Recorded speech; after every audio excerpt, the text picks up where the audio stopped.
produksi konten. Oke, produksi konten apa ya? Oke, saatnya membuat konten. Nah, dalam ilmu komunikasi visual ada 3 jenis konten, video, gambar, dan teks. Kita bisa buat sendiri video atau gambar, tapi pada dasarnya di Ziniva kan kita udah disediakan ya video sama gambar. Jadi yang akan kita bahas malam ini ke teks. Oke.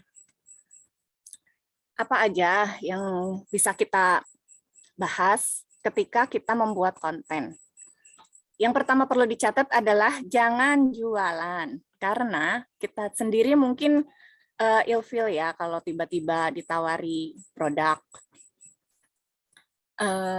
Terus kalau misalnya kita lihat postingan jualan juga kadang-kadang kita skip itu tuh. Misal di FB terutama ya.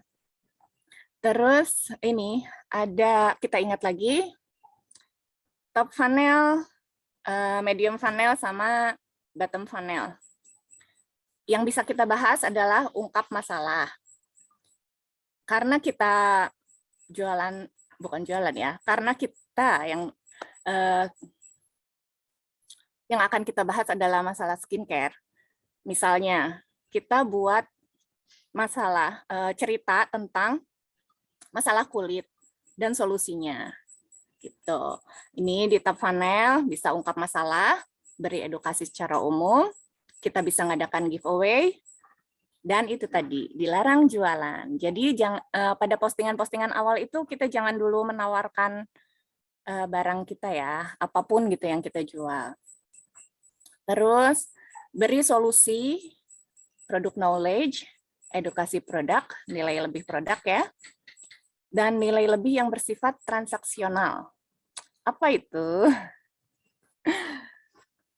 Oke, produk kita apa nih? Kita kenali dulu produk. Produk kita skincare, kelebihannya apa? Ziniva dari bahan alami misalnya. Terus kelebihan bisa kita sharing-sharing tentang testimoni dari teman-teman gitu. Terus kelebihan lain dari Ziniva misalnya sudah terlisensi dengan baik gitu, halal, BPOM seperti itu. Selanjutnya kecepatan ya kayaknya bahasnya, mau buru-buru selesai ini padahal baru mulai. Oke, selanjutnya ini komunikasi secara personal setelah transaksi. Kalau misalnya, jadi kita mulai dengan posting-posting produk, boleh posting produk itu, tapi tidak dengan menawarkan. Kita hanya mengenalkan produk kita itu apa dan kelebihannya. Tadi ya saya ulang. Gitu. Terus setelah misalnya, awalnya biasanya ada ketertarikan dulu. Ketertarikan, setelah ketertarikan itu mungkin ada orang yang tertarik beli. Nah, komunikasi secara personal setelah transaksi. Dari situ kita edukasi lebih untuk membuat ikatan yang lebih kuat ya dengan buyer kita. Itu bisa untuk memancing, maaf ya aku putus-putus ini, untuk memancing pembelian ulang. Apa itu? Repeat order. Gitu. Nah, gini. Oke, kita balik lagi ke masalah konten ya. Tujuan utama dibuatnya konten adalah kenal. Nah, kita mengenalkan dulu produk kita. Produk kita, kelebihan-kelebihannya tadi. Setelah orang kan nggak akan langsung tertarik dengan pertama kali kita posting. Pasti mereka lihat dulu, penasaran dulu gitu. Nanti setelah itu baru tuh ada, apa nih, ini kayaknya produknya bagus deh. Mulailah biasanya bertanya. Pas bertanya juga belum tentu kita langsung closing kan. Nah, pada saat bertanya itu gunakan kesempatan, itu adalah kesempatan yang baik, karena bertanya adalah sinyal positif buat kita. Dari situ kita arahkan ke closing. Itulah di situ akan terbentuk kepercayaan dari penanya. Gimana caranya agar mereka percaya bahwa produk yang kita tawarkan adalah produk yang baik. Nah, testimoni tadi bisa kita jadikan senjata gitu. Oke. Terus ini bahas-bahas ini dulu ya. Nanti baru kita bahas cara membuat kontennya. Nah, konten dikatakan berhasil jika terjadi interaksi tinggi yang terkonversi menjadi pertemanan atau follower. Kalau sudah begini, maka otomatis penjualan meningkat. Oke, sebelum kita berjualan tadi, jangan menawarkan dulu kan. Kita posting-posting hal yang memang kita kuasai. Misalnya, saya adalah penulis. Jadi, saya bahas-bahas tentang tips menulis, terus sharing-sharing event menulis gitu. Terus juga prestasi-prestasi yang sudah digapai dengan menulis, keberhasilan, manfaatnya gitu. Banyak banget kita sharing-sharing tentang menulis. Atau sekarang tentang Zinifa jelas ya. Zinifa itu produk apa? Dari mana? Manfaatnya apa? Pokoknya hal-hal positif itu kita keluarkan. Terus ada apa lagi sih di Zinifa gitu? Kita sharing-sharing soal masalah kulit. Itu kita buat konten gitu. Kita buat konten karena di Zinifa juga kan sering tuh kita udah dikasih gambar bahas tentang cara mengatasi kulit berjerawat. Nah, kita buat captionnya yang lebih panjang dari gambar yang sudah disediakan oleh tim. Itu bisa kalau misalnya kita mau bahasan kita, konten kita itu tentang skincare.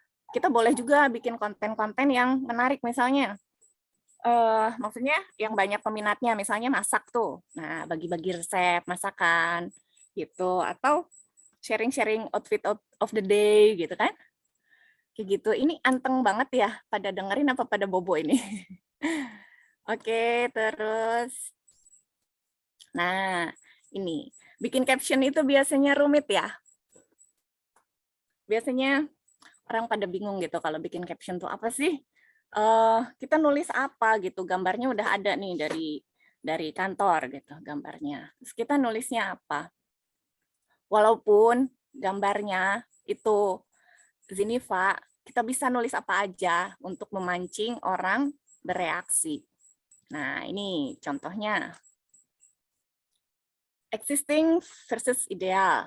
Ungkap masalah yang mereka hadapi saat ini dan ungkap kondisi yang seharusnya seperti apa. Misalnya tadi, wajah berjerawat versus wajah bersih tanpa jerawat. Kita bisa kasih apa sih penyebab wajah berjerawat gitu. Terus solusinya apa, cara perawatannya seperti apa. Itu. Ini ide ya, maksudnya untuk memancing ide kita harus bikin caption apa sih gitu. Ini terus misal penampilan kuno versus modern, tadi outfit of the day contohnya kan.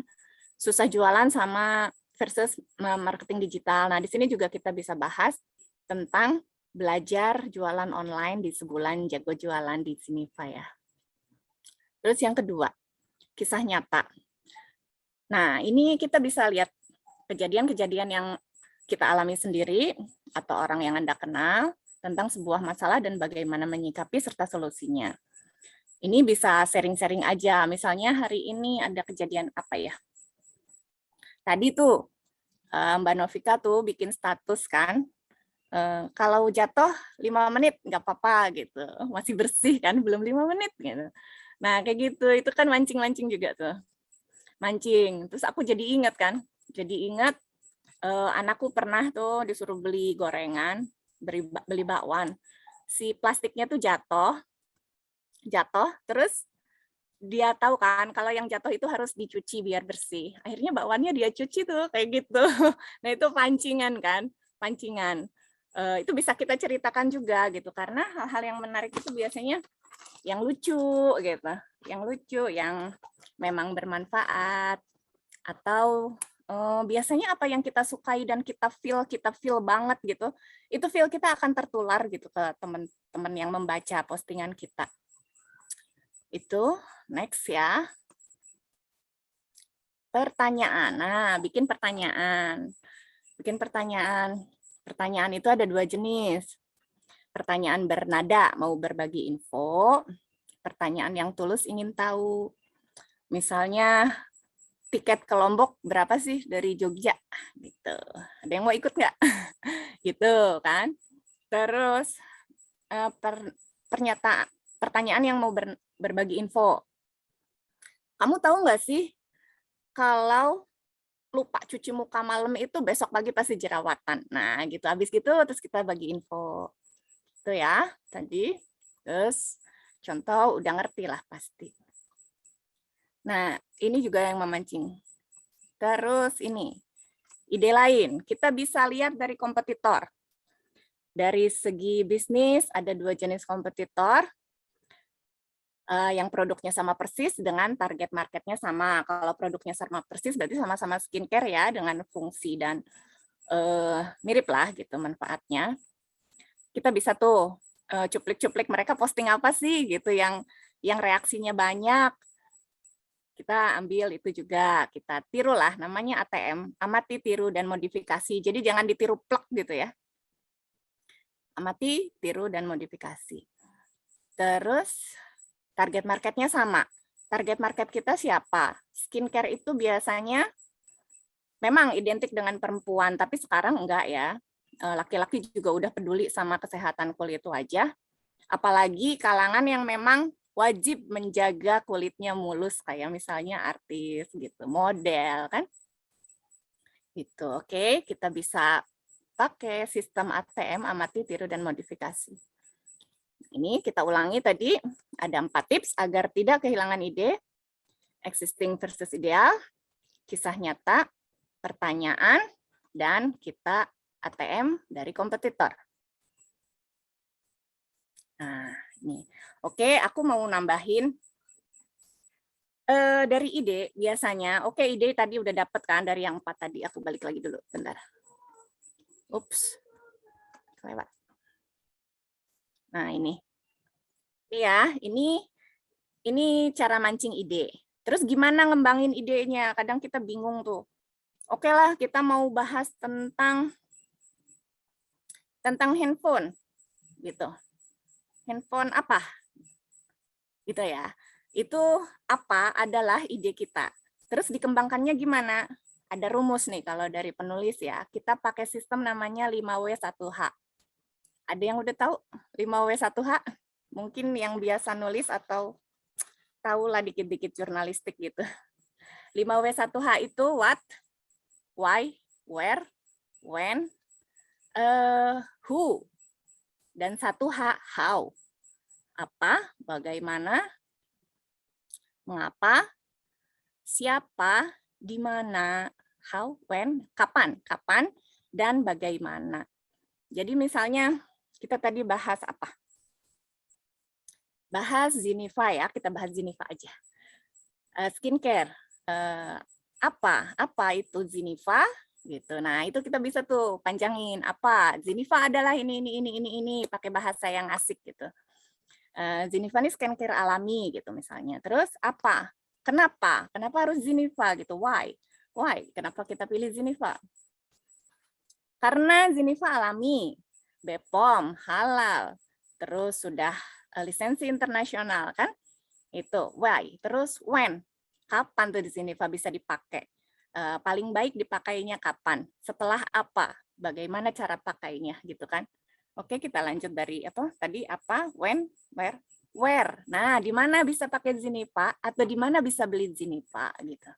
Itu when, where, why, when, where, who, siapa aja yang bisa pakai Zinifa. Nah, gitu ya. Nah, itu udah bakal panjang banget tuh gitu konten kita, udah nggak bakal bingung lagi gitu. Jadi pegang satu rumus 5W1H. Oke ya. Terus apa lagi? Oh ya, bikin konten tadi tentang sharing-sharing juga kita bisa ada namanya storytelling atau mendongeng. Mendongeng itu ya kayak tadi lah, apa ya, yang terlintas saat itu di kita apa gitu. Saat itu terlintas langsung aja kita tulis. Atau kita bikin cerita yang memancing reaksi. Memancing reaksi artinya nggak umum ya, misalnya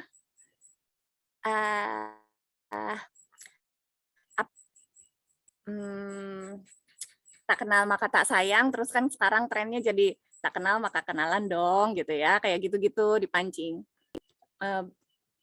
Terus apa lagi kita bahas di sini? Ini mindset utama dalam membuat konten adalah fokus pada mereka.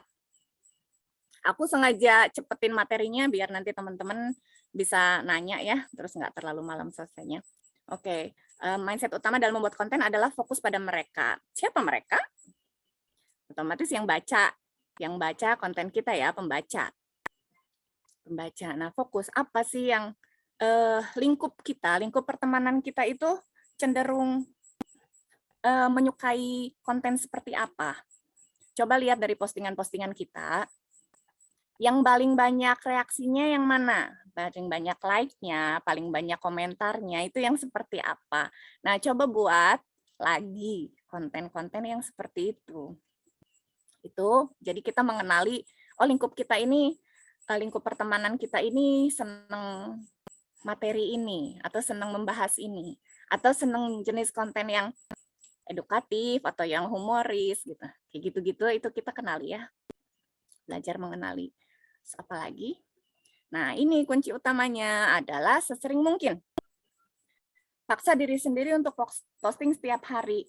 Iya memang, kenapa harus posting setiap hari? Karena misalnya hari ini kita posting, itu yang terjangkau pada hari itu kan hanya sekian persen dari seluruh pertemanan kita gitu. Jadi yang tahu tentang postingan kita tuh cuma beberapa persen lah, kecil banget gitu. Itu kalau sekali. Terus kalau 2 kali. Kalau 3 kali kan nanti akan semakin luas gitu. Semakin luas karena sistemnya itu kan sistem logaritmanya katanya kalau misalnya ada yang like postingan kita, itu si logaritmanya akan menyebar lebih luas lagi nanti untuk memancing like baru gitu. Akan lebih luas. Tapi kalau postingan kita tidak ada respon, ya itu sepi lah, sampai kapan-kapan sepi. Makanya gimana caranya memancing respon. Nah, ini untuk kalau posting tiap hari, apalagi ada resep ya, kalau misalnya posting tiap hari di jam yang sama. Nah, itu kita mengedukasi yang kemungkinan orang yang sama karena biasanya kebiasaan kita online misalnya jam 9 gitu. Nah, nanti orang yang sama tuh akan muncul di jam 9 itu. Nah, karena yang tadi ya, sekali kita edukasi kan belum masuk tuh, dia baru aware doang, baru tahu doang. Oh, itu tentang Zinifa. Oke. Besoknya baru asik ya kayaknya gitu. Nanti besoknya lagi baru tuh dia nanya-nanya. Kayak gitu. Itulah fungsinya kenapa harus continue, harus rutin. Harus setiap hari gitu, akan biar menyebar ya. Terus apa? Masalah kedua yang sering terjadi adalah kurang interaksi. Nah, tadi gimana caranya menaikkan interaksi? Salah satunya tadi kan ya postingan yang menarik udah jelas. Terus yang kedua yang tadi konsisten. Karena kalau nggak konsisten, interaksi pasti kurang. Jadi kita jangan cuma nunggu like, jangan cuma nunggu komen gitu, tapi kita juga harus aktif nge-like postingan orang dan komen. Kenapa? Itu nanti jadi kayak seolah-olah begini. Kayak kalau kita colek hey, dia nengok gitu, dia juga bakal nyolek kita gitu. Tapi kalau misalnya kita cuek-cuek ya udah sama-sama tidak berinteraksi namanya kan. Jadi rajin-rajinlah like, komen di postingan orang, apalagi orang-orang yang menjadi target kita gitu. Target market. Nah, ini dalam dunia sosmed ada 4 jenis interaksi. Like dan komen itu di Facebook ya. Like, comment, share, and save ada semua di Facebook, dan kalau save biasanya di ini ya, cenderungnya di IG. Di IG. Tadi udah aku jelasin ya gimana caranya biar interaksinya apa? Gimana caranya biar kita dapat react yang banyak gitu, reaksi, like, komen gitu, dengan kita melakukan hal yang sama kepada teman-teman kita, apalagi yang menjadi target kita. Kita juga rajin like, rajin komen gitu. Nah, terus ada lagi. Nih, tips nih. Cara menaikkan like adalah posting tentang rasa syukur atau pujian pada seseorang. Sering ya kita lihat postingan gitu. Semoga hari Jumat berkah ini kita dapat berkah yang banyak, yang berkelanjutan gitu kan. Nanti terus jawabannya tuh amin, amin, amin, amin gitu kan. Karena biasanya orang tersentuh gitu dengan postingan doa. Terus, cara menaikkan komen adalah posting tentang sesuatu yang mengandung pertanyaan dan pendapat.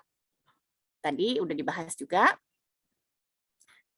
Pertanyaan dan pendapat itu memang memancing reaksi kita ya.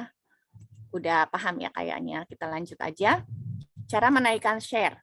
Postingan yang mengandung emosional atau bermanfaat bagi banyak orang. Nah, ini sharing-sharing tips gitu.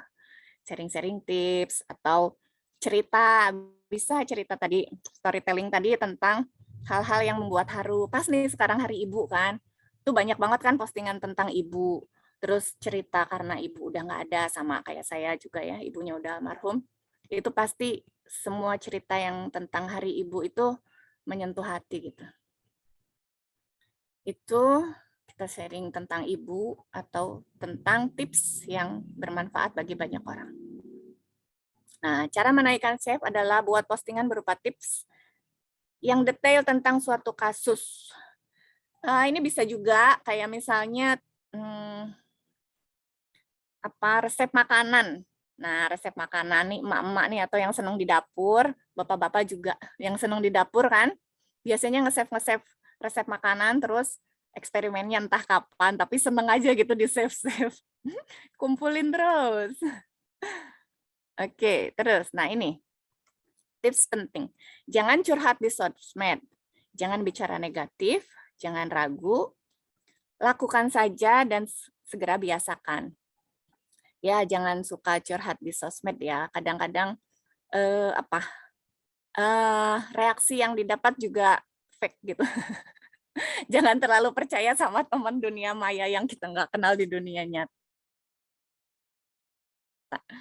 Oke, itu hanya ini semata gitu ya. Jadi kita buat brand gitu diri kita seperti apa. Kita pengen terlihat kemarin ya personal identity gitu, bahasan kayaknya udah kan bahasan personal identity. Nah, kita ciptakan gitu diri kita itu ingin seperti apa. Karena orang yang positif itu menebarkan energi positif. Dan orang-orang yang tertarik dan mendekat kepada kita itu insya Allah juga orang-orang yang positif gitu. Jadi tebar energi positif, postingan-postingan positif, bermanfaat gitu. Atau sesekali humor it's okay, tapi tidak negatif.